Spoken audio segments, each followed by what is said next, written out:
कुंडलपुर में 30 अप्रैल का गुरु पूजन मुनिश्री विराट सागर जी महाराज सत्संग के पावन सानिध्य में हुआ। गुरु पूजन के साथ भक्तों को मुनिश्री विराट सागर जी महाराज के मंगल प्रवचन सुनने का भी अवसर प्राप्त हुआ। बड़े बाबा की नगरी कुंडलपुर में प्रतिदिन की भांति भक्तों ने 30 अप्रैल को भी गुरु पूजन किया। गुरु पूजन की शुरुआत ननीश राविका द्वारा प्रस्तुत भक्ति गीत से हुई। नन्ही बालिका की भक्ति में उपस्थित सभी भक्त सराबोर हो गए। पर अब छाले मन पे हमारे कभी न मिटने वाले, लौट कर आओ ना, लौट कर आओ ना। भक्ति गीत के बाद भक्तों को मुनि संघ के सानिध्य में गुरु भक्ति करते हुए गुरु पूजन करने का सौभाग्य मिला। अष्ट द्रव्य अर्पित करते हुए भक्तों ने गुरु पूजन की क्रियाएं संपादित की। अक्षय पद की प्रत्याशी ने पंचम गति पद स्वीकारा। गुरु पूजन के बाद प्रांगण में मुनिश्री विराट सागर जी महाराज की दिव्य वाणी खिरी। मुनिवर ने मंगल प्रवचन देते हुए कहा कि सभी मुनिवर की जिम्मेदारी है कि गुरुवर से मिले ज्ञान को एक सूत्र के रूप में मानकर माला के रूप में बद्ध होना चाहिए। सबकी ड्यूटी बनती है हर पिच्छीधारी की, जो संघ का अनुशासन गुरु महाराज के समय से चला आ रहा है, हर शिष्य के जीवन के अंतिम सांस तक वही अनुशासन चलता रहे।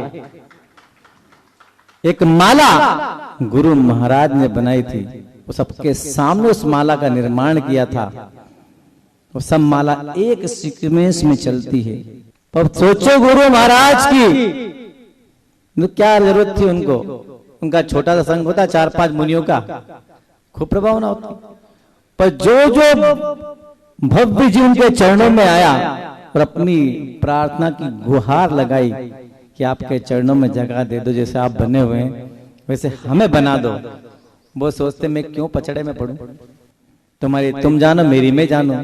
पर नहीं, जो जो उनके चरणों में गया सब पर दया की और वैसे ही बनाने का प्रयास किया जिससे बोलते। आगे मुनिवर ने कहा कि आचार्य श्री भले साक्षात ना हो, लेकिन अब बहुत जरूरी है कि एक आज्ञा, एक अनुशासन, एक सूत्र और एक संघ गुरुवर का सदैव बना रहे। ये बहुत जरूरी है कि एक अनुशासन, एक सूत्र और एक संघ, एक परंपरा। क्योंकि संघ किसका है? आचार्य विद्या सागर जी महाबलिराज का। उन्हीं की आज्ञा हर पिच्छीधारी को अपने सर पर सिरोधार्य करना है।